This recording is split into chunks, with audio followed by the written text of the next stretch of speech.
Next question है हमारा 17, पहले रीड कर लेते हैं। The total assets of the firm of Supriya and Ayushi is 5 lakh including preliminary expenses 10,000 and liabilities are 50,000 including general expenses या general reserve 5,000 and average profit 80,000, normal rate of return 15%, calculate the goodwill by 3-year purchase of super profit method। Okay, ये तो हमने question read किया, आइए इसे solve करते हैं। हम पहले चीजें नोट कर लेते हैं कि उसने हमें क्या क्या दे रखा है। बोले हाँ सर, करो सर। सबसे पहले उसने असेट्स बताई है कुछ 5 लाख की, बट ब्रैकेट में बोल रहा है, वो क्या बोल रहा है? Including preliminary expenses. बोले सर पहले तो ये बताओ, वो बच्चा उधर से बोल रहा है सर पहले तो ये बताओ। मैंने बोला रुक जा, नहीं बोले पहले बताओ। क्या बताऊं? बोले सर ये प्रीलिमिनरी एक्सपेंसेस होते क्या हैं? तो चलो भाई समझ लेते हैं क्या होते हैं, है ना। जब हम कंपनी को क्या करते हैं, स्टार्ट करते हैं। बोले सर अभी कंपनी की बात मत करो, आप फर्म की बात करो। हाउ, चल। जब हम फर्म को क्या करते हैं, स्टार्ट करते हैं, तो बताओ स्टार्ट करते समय बहुत सारे खर्चे करने पड़ते हैं या नहीं करने पड़ते हैं? फर्म को रजिस्ट्रेशन करवाने के लिए एक वकील साहब को, वकील साहब इधर आओ, तो वकील साहब काला कोट पहन के आते हैं। हाँ बोले क्या हुआ? बोले वो हमें हमारे बीच में एक है ना एग्रीमेंट करना है। बोले हाउ, कर देंगे, लाओ स्टाम्प पेपर लेकर आओ, उसमें खर्चा लगता है, वकील साहब की फीस लगती है, फिर कोर्ट में जाकर उसको नोटरी करवाना पड़ता है, उसमें खर्चा लगता है। तो अभी फर्म चालू नहीं हुई है बट उसके पहले खर्चे लग रहे हैं। तो फर्म को प्रारंभ करने में जो खर्चे लगते हैं, काय में? स्टार्ट करने में, प्रारंभ करने में जो खर्चे लगते हैं, उन खर्चों को कहते हैं हम प्रीलिमिनरी एक्सपेंसेस। ये थोड़ी सी ज्यादा मोटी रकम में होता है, ज्यादा मात्रा में होता है ना। तो इन्हें असेट्स में लिख दिया जाता है। कहाँ लिख दिया जाता है?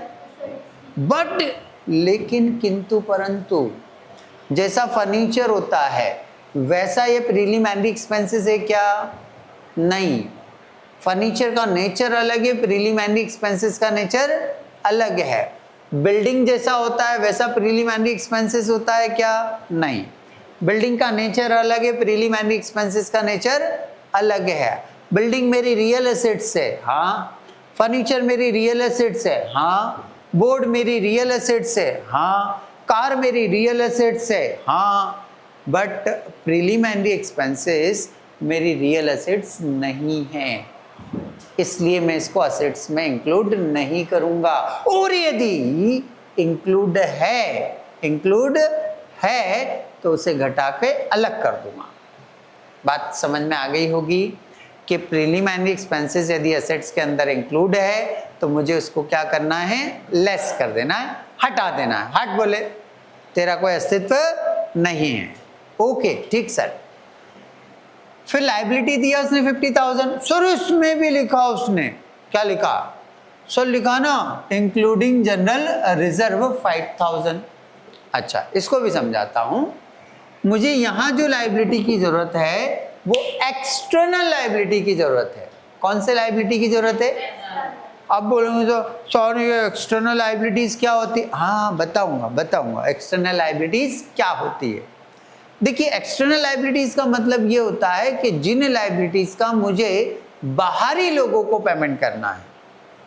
किसको पेमेंट करना है? बाहरी लोगों। वो कहलाती है एक्सटर्नल लायबिलिटी। सर एक आध एग्जाम्पल बताओ, मतलब एग्जाम्पल बताओ। जैसे बैंक से लोन लिया, वापस चुकाना है, बताओ एक्सटर्नल हुआ या नहीं हुआ? हाँ ना सर, वो दुकान के बाहर की लायबिलिटी है तो एक्सटर्नल लायबिलिटी है ये, है ना। तो ये जो एक्सटर्नल लायबिलिटीज होती है केवल उसे मुझे लेना है। अब इसमें जनरल रिजर्व बाहरी होता है क्या? नहीं, जनरल रिजर्व बाहरी नहीं होता। सर रुको, हाँ क्या हो गया? बोल सर ये जनरल रिजर्व क्या होता है ये भी बताओ। अरे बाप रे, सब बताओ। हाँ सर बताओ। चलो पहले जनरल रिजर्व समझ लो, फिर आगे को डिटेल को मैं समझाता हूँ। मान लीजिए पापा की सैलरी आई, ओ हेलो इधर देखना, पापा की सैलरी आई, कितनी आई? 1 लाख। पापा की सैलरी कितनी आई? पापा को मालूम है कि मेरी बिटिया का 10 साल बाद ब्याह करना ही पड़ेगा, तो पापा क्या कर रहे हैं? एक गुल्लक लाए पापा। क्या लाए? एक, ये गुल्लक है बेटा, दिख रहा है? नहीं दिख रहा है? देखो अभी दिखेगा, अब दिख रहा है? ये गुल्लक लाए पापा। पापा ने क्या करा? इस सैलरी 1 लाख रुपए में से कितने काटे? अलग करे। लाख रुपए में से कितने अलग करे? और ये 10,000 रुपए उठाकर इस गुल्लक में क्या कर दिए? तो यहां से सैलरी कम होगी या नहीं? चलने वालो, अभी 90 बचेगी। तो मैंने ये गुल्लक में रखे पापा ने पैसे, काय के लिए रखे? बोले मेरी बिटिया का ब्याह होगा तो उस ब्याह के समय काम आएंगे। वैसे ही पार्टनरशिप फर्म भी करती है। कौन करती है? बोलो सर पार्टनरशिप फर्म की कौन सी बिटिया है जिसका ब्याह करवाना हमें? अरे बिटिया तो नहीं है, बट ऐसा हो सकता है ना, जैसे मैं बता रहा हूं कि मान लो पार्टनरशिप फर्म को क्या हुआ? बोलो क्या हुआ? प्रॉफिट। कितने का हुआ? 1 लाख रुपए का, है ना? भविष्य में कुछ अचानक कैजुअलिटी आ सकती है, कुछ भी हो सकता है। हाँ, इनकम टैक्स वाले आ गए, लाओ तुम्हारा 20,000 रुपये टैक्स भरो, तो देना पड़ेंगे ना, कि नहीं देना पड़ेंगे? और उस समय यदि अपने पास कोई पैसा अपन ने सेव करके नहीं रखा होगा तो फिर क्या करेंगे? तो अपन क्या करते हैं, इस 1 लाख रुपए प्रॉफिट में से 10,000 रुपये निकाल कर, 20,000 रुपये निकाल कर एक रिजर्व में रख देते हैं। काय में रखते हैं बेटा? रिजर्व में। काय में रखते हैं? मैंने 1 लाख में से 20,000 निकाल कर काय में डाल दिए? रिजर्व में। बताओ ये 20,000 रिजर्व है या प्रॉफिट का ही हिस्सा है? रिजर्व में रखा है, बट है तो वो प्रॉफिट का हिस्सा ना, इसी में से तो मैंने काट के इसमें रखा है, हाँ या ना? तो ये जो रिजर्व है, मुझे किसी बाहरी व्यक्ति को पेमेंट करना है क्या? नहीं करना है। तो क्या एक्सटर्नल लायबिलिटीज है क्या? नहीं है। तो जो रिजर्व होते हैं ना, वो इंटरनल लायबिलिटी होते हैं। कौन सी लायबिलिटी होती है? जो हमने खुद ने बनाई है, इसको पेमेंट करने की आवश्यकता नहीं है। ओके ओके, चलो बहुत सारी चर्चाएं कर ली हमने, सवाल पर लौट आते हैं हम। देखो बच्चों, इस सवाल में यदि आपने जो जो चीजें दी हैं उसको नोट कर लिया है, तो आप बड़े ध्यान से देख रहे होंगे इतनी चीज को। देखो जरा ध्यान से, है ना? जो चीज देना चाहिए उसको वो तो दी नहीं, और फोकटी चीजें दे रखी हैं। उसे बोलना क्या चाह रहे हो? अरे बेटा सवाल को हल करने के लिए मुझे कैपिटल एम्प्लॉयड चाहिए। क्या चाहिए? और सवाल में कोई कैपिटल एम्प्लॉयड नहीं दिख रही है, तो मुझे निकालना पड़ेगी। क्या करना पड़ेगी? ओके, तो वही इतनी देर से हम जो चर्चा कर रहे थे वो कैपिटल एम्प्लॉयड के लिए ही चर्चा कर रहे थे। ओके, चलिए सबसे पहला काम क्या चाहिए हमें? Average profit. क्या चाहिए? देखो सवाल में दे रखा है, उसने दिया है या नहीं दिया? तो चलो ये काम हो गया अपना, है ना? सेकंड स्टेप में मुझे ये वाला फार्मूला लगाना है, जल्दी देखो लगाना है ना। तो इस फार्मूले के लिए मुझे किसकी जरूरत है? Capital employ. नहीं है सर, अरे चिंता मत करो, निकालें। नॉर्मल प्रॉफिट की रेट देखो है क्या? हाँ सर है। बटे में 100 तो मन से लिखना है। मतलब मेरी बात अभी कहाँ अटक गई कि क्वेश्चन में कैपिटल एम्प्लॉयड नहीं है, निकालना है। चलो 11th में एक चैप्टर पढ़ा होगा आपने, कौन सा? Accounting equation. कौन सा चैप्टर पढ़ा? Accounting equation. उसमें आपको पढ़ाया गया था कि assets is equal liability plus capital. याद है? नहीं याद है तो मैंने अभी बता ही दिया। ओके। यदि मैं ऐसा काम करूं, कैसा काम करूं कि लायबिलिटी को बोलो चल तू इधर आ जा, तो लायबिलिटी यहाँ काय का है? इधर लाऊंगा तो काय का हो जाएगा? ये लो, असेट्स माइनस लायबिलिटी, और यहाँ साइन काय का लगा दूं? कैपिटल। वही चीज है। तो चलो यहाँ असेट्स रखूंगा। असेट्स कहाँ है मेरे पास? ये 5 लाख। इसमें ये प्रीलिमिनरी एक्सपेंसेस भी शामिल है, तो इसको हटाओ। क्यों हटाओ? अरे ये रियल नहीं है ना बेटा, ये नॉमिनल एसेट्स है, बनावटी एसेट्स है, ये फिक्टिशियस एसेट्स बोलते हैं इसको। क्या बोलते हैं? फिक्टिशियस एसेट्स, नॉमिनल एसेट्स, बनावटी संपत्ति। तो इसको हटा दो। 5 लाख में से 10,000 घटाओगे कितना आएगा बेटा? 4,90,000। ओके, माइनस लाइबिलिटी चाहिए मेरे को। हाँ सर, लाइबिलिटी कितने की है? 50,000 की। लाइबिलिटी कितने की है?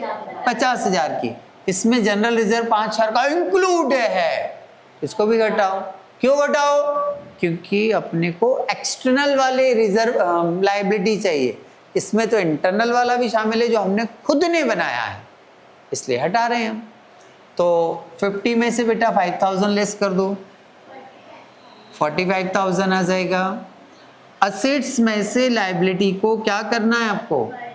तो जो आएगी वो कैपिटल हो जाएगी। चलो लेस कर लेते हैं। 90 में से 45 घटाऊंगा, 45 ही आएगा। 4,45,000। ये क्या निकाल दिया हमने? Capital employed. ओके, अब फॉर्मूला ये लगाया जा सकता है, नहीं लगाया जा सकता है? लगाया जा सकता है। जल्दी बोलो। 4,45,000 आपकी क्या है? Capital employed. ये रखा आपने। नॉर्मल प्रॉफिट की रेट बोलो बच्चों यहां से देखकर। ये 15% है, डिवाइडेड बाय 100, 2 0 से 2 0। 15 का टेबल 0 बार, 0 ही आएगा। 15 का टेबल 5 बार, 75, 7, नहीं ये इधर लिखना था, यहाँ 5 आएगा, यहाँ 7 आ जाएगा। 15 का टेबल 4 बार, 15 चौक 60, 60 और 7 67, 6 बचा।